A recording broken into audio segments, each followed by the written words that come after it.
I want to say the last 16 months have been a privilege and an honor of a lifetime for me. Being an individual who was born and raised in a family that has a history in public service. My dad's been a sanitation worker since 1985 for this city. He focuses every day on providing the best customer service to the people that he serves.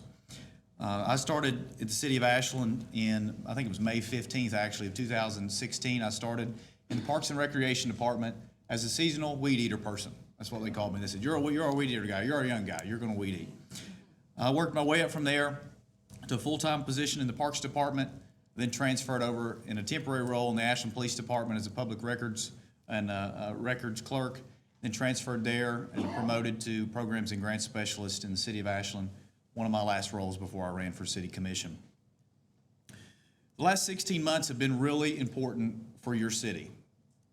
The last 16 months, when we took office, we focused on opening up public meetings, opening up the city building. We focused on cost savings while also providing top-tier and essential services to the citizens of Ashland and the folks that call this place home and do their work and their business in our city. We've invested heavily in public infrastructure. We started the $100 million wastewater treatment plant improvement project. We have a $30+ million convention center project going on, as well as the operations of the Paramount Arts Center. We have $14 million right now in ARPA projects. Those projects are water and wastewater collections, from water line replacement, rehab of water tanks throughout our system, as well as relining sewer lines throughout our community. We have $1 million+ that we've already invested in paving and sidewalks to make our streets safer, cleaner, and more accessible for folks. We've also increased the amount of investment in our new fire hydrants throughout our community. I see a former member of the Catlettsburg City Council here, Ms. Sheila Lambert. One of these projects is in Catlettsburg to bring much needed hydrants to a part of the community that's needed them for a long time. Many people don't know this, but Ashland actually owns the Catlettsburg water system. So we are responsible for maintaining high and efficient water services for their community. We've continued to invest in public safety with nearly $1 million for a new fire truck to serve in Station 2. We bought a new cascade system so our firefighters can actually fill up their air bottles and their air tanks while they're on scene, and they don't just have to wait until somebody can maybe get back down to Central Station and fill them up. They can actually do this on scene. We purchased new AEDs to go in our police cars, in our fire trucks, and some of our other city vehicles. And we did this with federal opioid funding money. We purchased a new ATV for our fire department so they can get to places in our community where there are medical emergencies, in inclement weather, on rough terrain in different parts of our community. We've purchased new police cars for our police department. We've hired new police officers. We are continuing to invest each and every day in public safety. In quality of life, we've fully funded our utility assistance program. That program is to help individuals who are low to moderate income pay their water bill. We just heard of a story of recently where two individuals lived in a home and something terrible happened at their home, but they didn't have water utilities, and they met the criteria. So we fully funded that program. We've also expanded the Ashland bus system bus routes. We have now 5 fully expanded routes. We've also created a bus app. So if you want to ride our Ashland City buses and you don't know where the buses are at or what route they're on, you can download this app and it can tell you to the moment. This bus is at Jolly Pirate Donuts picking up somebody, and there's 10 seats available.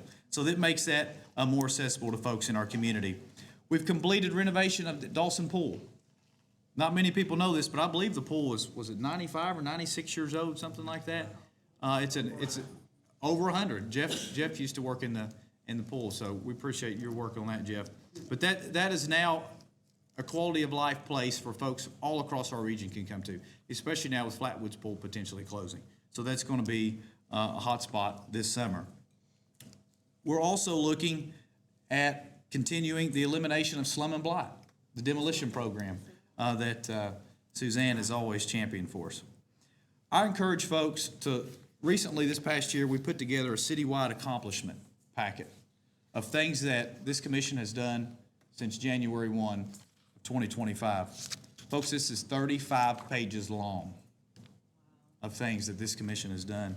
And it's not just this commission, it's from the support of our community, it's from our staff, our highly professional staff and folks coming out to our commission meetings, making their voice known, reaching out to us and letting us know what they want to see done. We've also got some things in the works. We've got a new potential farmers market coming to town. This is going to take a slum and blight property and turn it around to something that can be used year-round for farmers in our community and folks in our community to display their hard work and different things. A lot of people always tell us, man, we've got to have some economic development. We've got to have some economic development. Well, we have some economic development. We have new retail businesses that have come in, new laundromat, new fast serve restaurant, and with a couple coming. Ashland is prime, and Ashland is ready for the next form of development. We have some potential economic development news coming down the pike that we're really hopeful for, and it could be game changers for this region. We've done all this, and I've left something out. How did we directly impact the pockets of our taxpayers? We lowered the city property tax rate by 20%. 20%. And we lowered your garbage rate fees by 20%. So that's big. And, currently, as the commissioners have said, we're working on our city budget. It's going to be the largest budget in the history of our city. It's going to be bogged down with the wastewater treatment plant, the convention center, potentially a $10 million bond issue for our quality of life through in infrastructure through our water line replacement program, and a new public services building, because our folks right now are working in a 100-year-old building. The roof leaks. When it rains, it floods. It's just an unsafe facility. The last 16 months have been a privilege of my lifetime. It's been an honor. I think that this commission we've done a lot, and we're poised to do more. We're excited who will ever take the fourth spot to join us, and we look forward to continuing to serve this community, because I don't see it myself as a politician. These folks beside me aren't politicians. Sonny is not a politician. We're public servants at heart. We really love this community. So that's all I've got. Hope to have your vote on May 19th. I'm number 5 on the ballot. So thank you.